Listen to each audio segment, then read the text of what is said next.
الله أكبر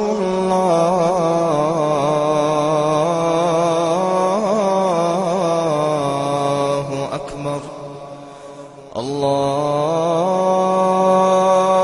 أكبر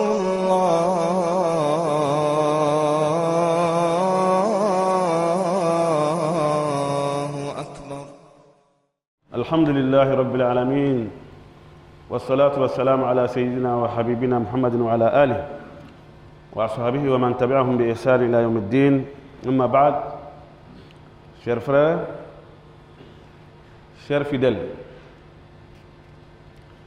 aujourd'hui, par la grâce d'Allah, nous allons nous rappeler de certains fondamentaux de notre religion, l'islam. En l'occurrence, les bonnes œuvres. D'abord, qu'est-ce que c'est qu'une bonne œuvre en islam?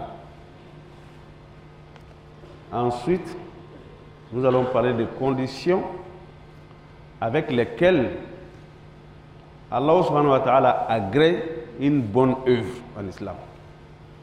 Donc, c'est deux choses différentes. La première des choses, pour qu'une œuvre soit bonne en islam, il faut qu'elle comporte trois choses fondamentales.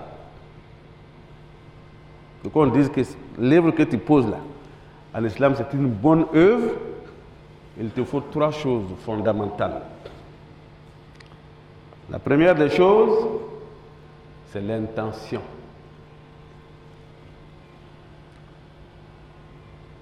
Les actes ne valent que leur intention. Tu peux voir quelqu'un en train de prier, comme on prie. Mais il prie avec quelle intention? Ça dépend. Il y en a qui prient pour d'autres êtres, d'autres créatures. Tu peux voir quelqu'un gêné, il est en jeûne. Mais avec quelle intention? C'est pour qu'il est en train de jeûner. Il a signé un pacte avec une créature. Il est en train de jeûner pour cette créature. On n'en sait jamais. Donc, il faut que l'intention soit d'abord bonne.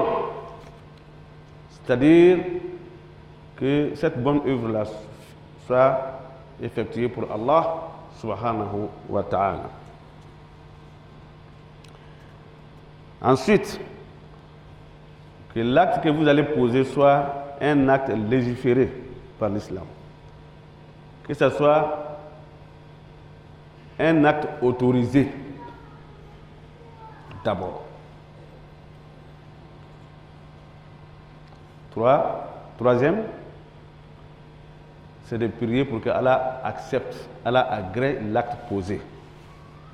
Donc voilà, si ces trois choses-là sont effectives dans une œuvre, on peut l'appeler en islam une bonne œuvre. Parlant du troisième, c'est-à-dire pour prier pour que Allah subhanahu wa ta'ala accepte votre acte posé en islam, Sayyidina Ali, comme vous le connaissez très bien, le quatrième calife après le prophète Muhammad sallallahu alayhi wa sallam, il disait ceci, il dit, souciez-vous de l'agrément de l'acte que vous allez poser plus que l'acte lui-même. Tu dois te soucier de l'agrément d'Allah pour l'acte que tu as posé, plus que l'acte lui-même. C'est-à-dire ton souci doit être, est-ce que l'acte que j'ai posé, est-ce que Allah l'a accepté? Allah l'a agréé. Parce que Allah dit dans le Coran, Innama yataqabbalu Allahu min al-muttaqin. Allah n'agrée les actes que de ceux qui sont pieux. Est-ce que l'acte que tu as posé avec piété? pour Allah subhanahu wa ta'ala. وقال بعض التابعين, les tabi'in sont ceux-là qui n'ont pas vécu avec le prophète Muhammad sallallahu alayhi wa sallam, mais ils ont vécu avec les compagnons du prophète. Ils n'ont pas vu le prophète, mais ils ont vu les compagnons. Ils sont venus trouver certains compagnons en vie. Il dit, j'ai remarqué que les compagnons du prophète sallallahu alayhi wa sallam, quand ils posent, quand ils effectuent une bonne œuvre, après avoir effectué l'œuvre, ils s'asseyent soucieux, stressés. Pourquoi? Parce qu'ils se posent la question, est-ce que Allah a agréé l'acte que nous avons posé? Tout le monde connaît les compagnons du prophète. C'était des gens qui étaient, c'est-à-dire qui couraient vers les bonnes œuvres. Ils faisaient la course vers les bonnes œuvres.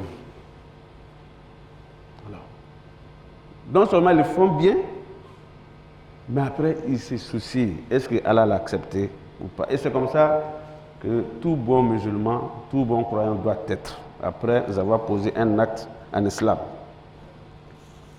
Alors, chers frères et chères sœurs, lorsqu'on effectue une œuvre en islam, il faut que nous nous rassurons que l'œuvre est exécutée de façon recommandée par l'islam, par Allah et par le prophète Muhammad sallallahu alayhi wa sallam. Que ce soit conforme à ce que Allah a demandé, à ce que le prophète a demandé sallallahu alayhi wa sallam. Il ne faut pas dire, souvent on fait des prières ici, que Allah agrée nos actes d'adoration. On a su faire, on n'a pas su bien faire, qu'Allah accepte. Ça, ce n'est pas une bonne prière. Il faut chercher à bien faire.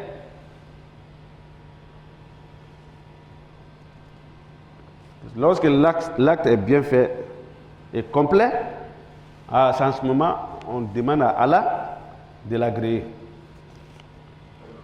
Mais tu ne cherches pas à bien faire. Mais tu fais comme ça. Or pourtant,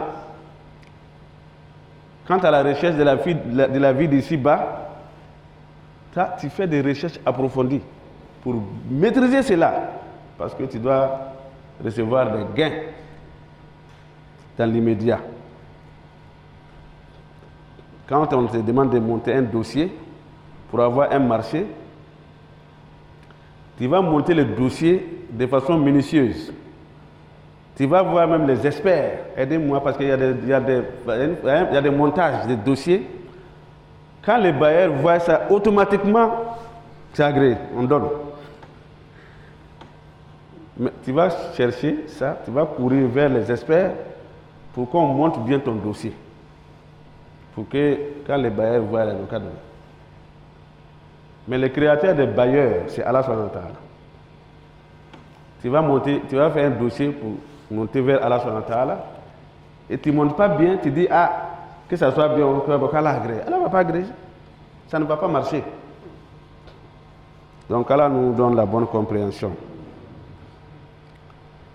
Donc quand tu finis de bien faire maintenant en ce moment, tu te soucies si il a été agréé ou pas. Et c'est pour cela, un maître spirituel dit ceci: celui qui effectue une bonne œuvre en islam, il a besoin d'avoir peur de 4 choses. Après avoir posé un acte pieux en islam, une bonne œuvre en islam, tu dois avoir peur de 4 choses. Premièrement, avoir peur, avoir des inquiétudes. Est-ce que Allah subhanahu wa ta'ala a agréé ce que j'ai fait? Ça c'est un. De 2, khawfur riya. Avoir peur de l'ostentation. Est-ce que l'acte que j'ai posé là, c'est pour Allah subhanahu wa ta'ala, ou bien pour que les gens disent que ouais, j'ai fait ceci, j'ai fait cela. C'est ce que je disais tout à l'heure, qu'au jour du jugement dernier,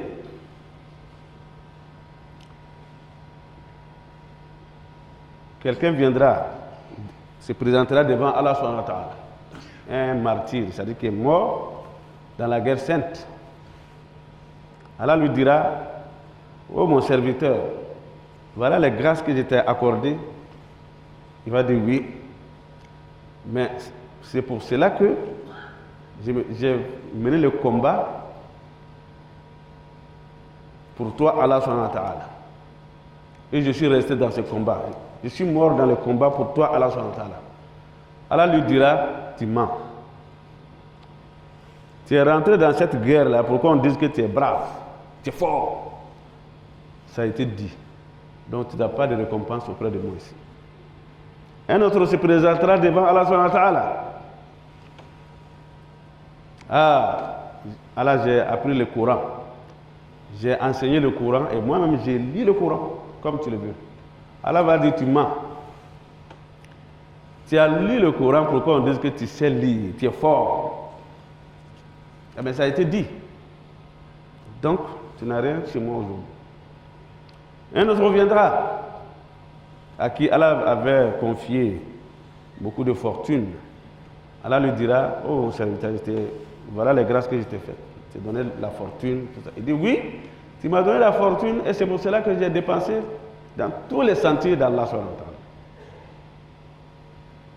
J'ai soutenu les pauvres, les orphelins, les veuves. J'ai construit les mosquées. Ceci, cela. Allah dira, tu mens. Tu l'as fait pour qu'on dise que tu es très généreux. Mais ça a été dit. Alors donc tu n'as rien chez moi ici aujourd'hui. Ah, qu'Allah nous en garde. Ça c'est la perte totale.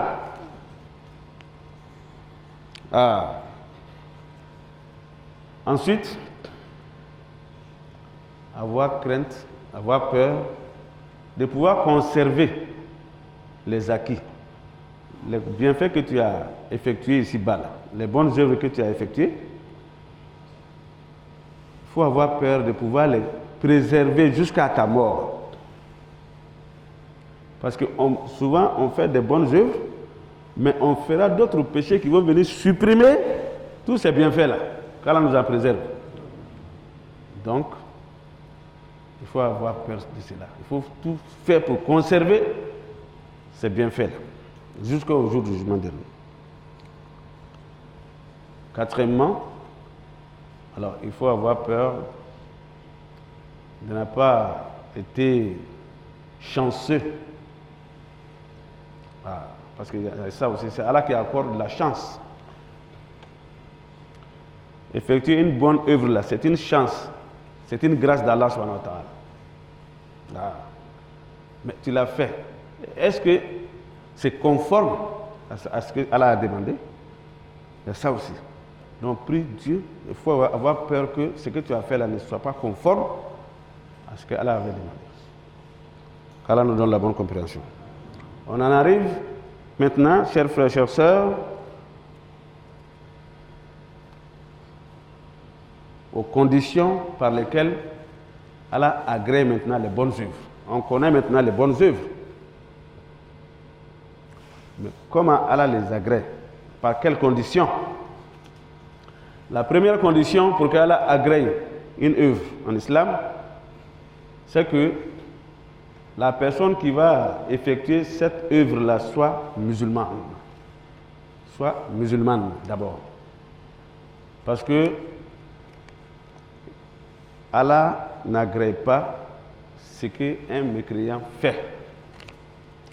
Et c'est pour ça que le prophète nous dit, sallallahu alayhi wa sallam, que lorsque les musulmans effectuent des bonnes œuvres, Allah lui en donne la récompense ici-bas et dans l'au-delà. Mais lorsqu'un non-musulman pose ces gens de bons actes, de bonnes œuvres, il est généreux envers les orphelins, envers les veuves. Il fait du bien autour de lui. Il est social et sociable. Le prophète dit sallallahu alayhi wa sallam que Allah lui donne toute sa récompense ici-bas. Allah lui donne tout ici. Parce que S'il arrive à l'au-delà, sans être musulman, tout ce qu'il a fait ici, là, il n'en bénéficiera pas à l'au-delà. C'est cela, au temps du prophète sallallahu alayhi wa sallam, il y avait un homme qui s'appelait As bin Wa'il. Il avait beaucoup d'esclaves. Il était nanti, mais il a fait un testament. Dire à ses enfants que lorsqu'il ne sera pas de ce monde, qu'il affranchisse 100 esclaves. Donc quand il est décédé, le premier fils a affranchi 50. Et le deuxième fils, qui était musulman, il dit, ah, comme notre papa avait recommandé d'affranchir 100 esclaves, mon grand frère a déjà affranchi 50, moi je vais compléter. Mais je ne vais pas compléter sans avoir l'avis du prophète Muhammad sallallahu alayhi wa sallam. C'est ainsi qu'il allait voir le prophète sallallahu alayhi wa sallam. Il lui a posé le problème. Il dit, mais est-ce que si je complète, mon père en bénéficiera de là où il est? Le prophète dit non. S'il était musulman, oui. S'il était musulman, que vous fassiez le pèlerinage à son nom, vous faites des sacrifices ou affranchir les esclaves, il allait en bénéficier. Mais là où il est là, il n'aura rien, parce qu'il est mort mécréant. Ça, c'est la première condition, l'islamité. La deuxième condition, pour qu'Allah agrée une bonne œuvre, que cette œuvre-là soit sincère pour Allah subhanahu wa ta'ala. Ah, que ça ne soit pas pour que les gens disent il a fait ceci, il est fort, il est comme ci, il est comme ça. Aujourd'hui, c'est-à-dire avec regret, nous constatons que la plupart de nos œuvres ne sont pas sincères vis-à-vis d'Allah subhanahu wa ta'ala. On fait ça surtout avec les réseaux sociaux. Quand tu es à la mosquée, tu postes que je suis à la mosquée. Bon, c'est pourquoi. Tu es venu à la mosquée pour les gens ou bien c'est pour Allah subhanahu wa ta'ala. Tu es en train de prier. Tu te filmes pour poster. Tu es en train de lire le Coran. Aujourd'hui même, il y en a même lui-même. C'est-à-dire que discrètement, il ne va pas lire le Coran. Mais il prend le Coran pour venir lire et poster ça sur TikTok, sur les réseaux sociaux. Pour qu'on voit que lui, il lit le Coran. Tu as fait ça pour Dieu, tu es sûr? Ce n'est pas pour Dieu. Il y a les femmes qui portent hijab. Ça Bible comme l'islam l'a recommandé pour une femme musulmane. Pour poster ça. C'est pour les gens qui t'habillent, ou bien c'est comme Allah l'a recommandé dans les 5 Corans que tu fais. Donc il y a ça. Il faut veiller à cela, chers frères et chers sœurs. Que l'acte que vous allez poser, d'abord demandez, c'est-à-dire soyez soucieux d'avoir la satisfaction d'Allah subhanahu wa ta'ala d'abord avant les gens. Mais si ton souci est que les gens disent ah c'était bien, c'est comme ci, comme ça, c'est ça seulement ton souci. Non, vraiment, il faut revoir. Il faut te revoir. qu'Allah nous en donne la bonne compréhension. Troisième condition, c'est que l'acte que vous allez poser soit conforme à ce que le prophète Mohammed sallallahu alayhi wa sallam a fait. Le prophète sallallahu alayhi wa sallam priait comme vous m'avez vu prier. Nous ne l'avons pas vu, certes, mais ceux qui l'ont vu nous ont rapporté comment le prophète sallallahu alayhi wa sallam priait. Donc, toute prière qui sort du cadre de celle du prophète Mohammed sallallahu alayhi wa sallam est nulle, ne sera jamais agréée par Allah subhanahu wa ta'ala. Il dit, prenez de moi vos rites de Hajj, sallallahu alayhi wa sallam. Et si vous arrivez à la Mecque, que vous allez inventer d'autres choses là-bas, que le prophète n'a pas fait à la Mecque, prétextant que c'est votre guide religieux, c'est votre cheikh qui vous a demandé ça, sachez que votre pèlerinage est nul. Allah ne va pas l'agréer. Donc voilà les trois conditions pour qu'une bonne œuvre soit agréée par Allah subhanahu wa ta'ala. Nous prions Allah subhanahu wa ta'ala que les œuvres que nous allons effectuer pour Allah soient d'abord conformes et bonnes. Ensuite, nous prions Allah subhanahu wa ta'ala qu'il agrée nos œuvres. عباد الله إن الله أمرنا بشيء بدأ به بنفسه فقال عز من قائل إن الله وملائكته يصلون على النبي يا أيها الذين آمنوا صلوا عليه وسلموا تسليما اللهم صل وسلم وبارك على حبيبنا وسيدنا محمد وعلى آله وأصحابه ومن تبعهم بإحسان إلى يوم الدين